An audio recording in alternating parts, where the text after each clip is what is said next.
ఎట్లా అయితే అన్యాయాన్ని ప్రశ్నించాలో అట్లానే మనవాడు అనుకున్నప్పుడు ఒక మేధావి రిటైర్డ్ సుప్రీంకోర్టు జస్టిస్గా పనిచేసినటువంటి వ్యక్తి సుదర్శన్ రెడ్డి గారు, మరి అటువంటి బిడ్డకు వైస్ ప్రెసిడెంట్ ఆఫ్ ఇండియాగా ఒక కంప్లీట్ ఆపోజిషన్ పార్టీ అభ్యర్థిగా దేశంలో ఉన్నటువంటి అనేక పార్టీలు సపోర్ట్ చేసినటువంటి వ్యక్తి గెలవాలని కోరుకోవడం కూడా అది డెఫినెట్గా ఒక పాజిటివ్ ప్రాంతీయవాదం అవుతుందని చెప్పి నేను మనస్ఫూర్తిగా భావిస్తూ ఉన్నాను.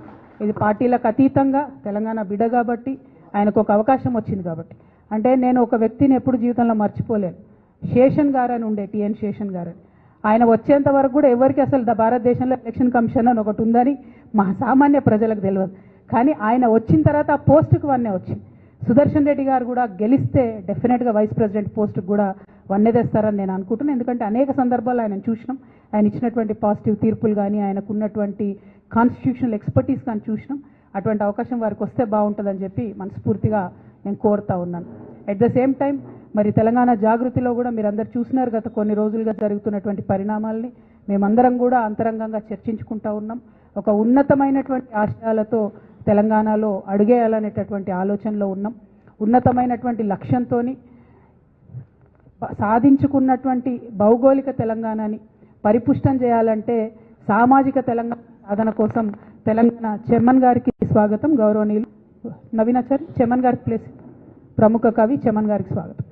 భౌగోళిక తెలంగాణను సాధించుకున్నటువంటి భౌగోళిక తెలంగాణలు సామాజిక తెలంగాణ సాధించే వరకు కూడా తెలంగాణ జాగృతి కార్యకర్తలు విశ్రమించారు. మరి తెలంగాణ సామాజిక తెలంగాణ సాధించాలంటే అన్ని వర్గాలకు సరైనటువంటి అవకాశం వచ్చే విధంగా, అన్ని వర్గాలకు సరైనటువంటి స్వేచ్ఛ వచ్చే విధంగా, అన్ని వర్గాలకు సమున్నతమైనటువంటి సంపద వచ్చే విధంగా తెలంగాణ జాగృతి కృషి చేస్తుందని ఈ సందర్భంగా తెలియజేస్తా ఉన్నాను. ఎట్ ద సేమ్ టైం మరి సామాజిక తెలంగాణ సాధన కోసం ఎటువంటి మార్గాన్ని ఎంచుకోవాలనేటటువంటి ఆలోచన చేయడం కోసం మరి ఆనాడు కేసీఆర్ గారు చెప్పినటువంటి మార్గాన్ని కూడా తీసుకుంటాం. తెలంగాణ సాధన కోసం నేను బొంత పురుగునైనా ముద్దు పెట్టుకుంటాను కేసీఆర్ గారు చెప్పారు. సామాజిక తెలంగాణ తెలంగాణ జాగృతి నుండి మేము లెఫ్ట్ టు రైట్ ప్రతి ఒక్కరిని కలుస్తాం, మేధావులందరినీ కలుస్తాం, కవులు రచయితలందరినీ కలుస్తాం, వారి యొక్క ఒపీనియన్స్ తీసుకుంటాం. తెలంగాణలో కేసీఆర్ గారి హయాంలో జరిగినటువంటి మంచినంతటి కూడా మనం ఇంకా ఎట్లా తీసుకొని వెళ్ళగలుగుతాం, ఇంకా పరిపుష్టంగా ఎట్లా చేయగలుగుతాం, ఆనాడు చేయకుండా మిగిలిపోయినటువంటి కొన్ని పనులు ఎట్లా ఉన్నాయి, మళ్ళీ మూడోసారి కూర్చుంటే కేసీఆర్ గారు తప్పకుండా సామాజిక తెలంగాణ సాధనలో బలీయంగా కృషి చేసేవారని నేను నమ్ముతున్నాను.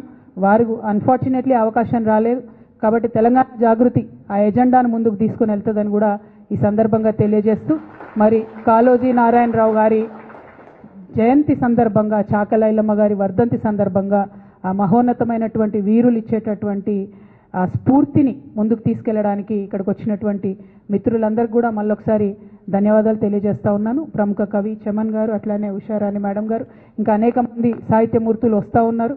వీరందరి ఒపీనియన్స్ కూడా తీసుకుంటాం. అల్టిమేట్గా ఒక మంచి సమాజం, అందరికీ అవకాశాలు ఉండేటటువంటి సమాజాన్ని నిర్మించడం కోసం మా వంతు కృషి చేస్తామని ఈ సందర్భంగా తెలియజేస్తా ఉన్నాను. Thank you. జై తెలంగాణ.